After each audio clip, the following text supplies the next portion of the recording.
Welcome back to Pop Kern. I'm your host, Karen Hua, and today we are at Great Change Brewing in Southwest Bakersfield. Just in time for St. Patrick's Day this weekend, they're gonna teach us how to make beer. So let's hop to it. Tell me a little bit about Great Change. You guys opened 2 months ago. What sparked this idea? Myself and my husband are avid beer drinkers. My brother-in-law being a home brewer, and then our partner, Kyle Smith, has been an award-winning brewer and part owner of Kern Brewing in his past.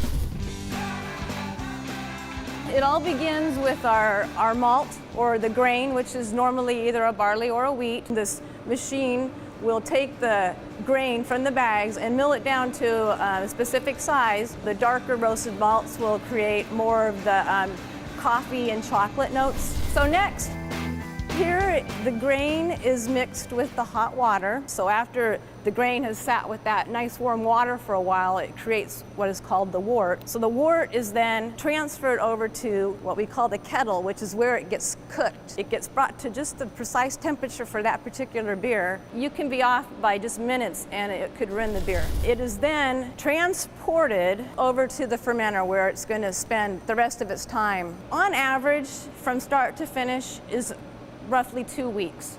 All the different hops that are available can impart different flavors and nose on a beer. So you have hops that are very piney. There's floral hops, there's citrus hops. Most generally, the more hops in a beer, it could possibly be that much more bitter. So all this talk of beer and hops, I really want to try some of what you brew. Can we do that? Certainly. Great, let's go.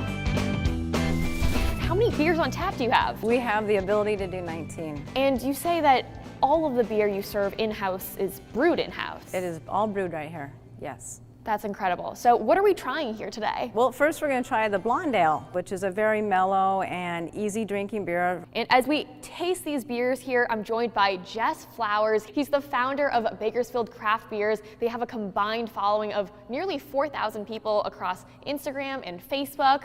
Hey Jess, how are you? I'm good. In tasting beer, is there a proper etiquette? Like there's a proper etiquette to taste wine? You want to smell it before you drink it, because a lot of times what you're smelling is not going to be what you're tasting, and that helps you to learn about the beer also. Well, cheers. Wow, that is so light. Do you, between the two of you, have any favorite beers? Mine inevitably always tends to be a stout. I've heard there are some crazy varieties like peanut butter chocolate stouts. Coffee. Coconut. Coconut. Yeah. Cherries. A lot of people misunderstand stouts. They're like me, they think that they're typically more bitter and they're hesitant to try them. So Perla Negra, an oatmeal stout. So oatmeal is used in this process, which then gives more body to this beer and a silkier mouthfeel. A silkier mouthfeel. Yeah. Any others you would recommend we try? Let's Dayride see. is my favorite. Dayride is an IPA. But what exactly makes an IPA? An IPA is a hop-forward beer, so it's dominated more by the bitter aspect than it is by the malt aspect. And now I think many people know about wine pairings with food, but are there certain beer pairings that go well with foods? Generally speaking, an IPA will pair really well with a spicy food. A blonde will go really good with a fish or a pork, lighter meats. I like to pair my stouts with pizza. A lot of people pair stouts with desserts as well. The stout can almost be a dessert by itself too. For those of us watching our carbs.